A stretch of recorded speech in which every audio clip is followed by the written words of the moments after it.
আসসালামু আলাইকুম, কেমন আছেন? দেখেন কন্যা বিদায় দিতেছে,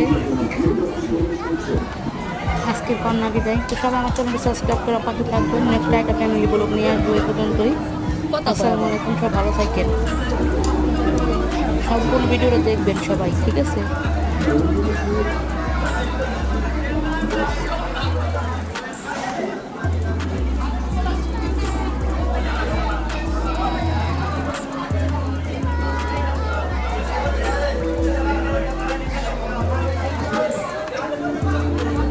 যে ভাইয়ের কথা বলে হয়েছিল সেটা কি তোমাকে ইতিমধ্যে ভালোবাসা হয় তোমার কথা বলছে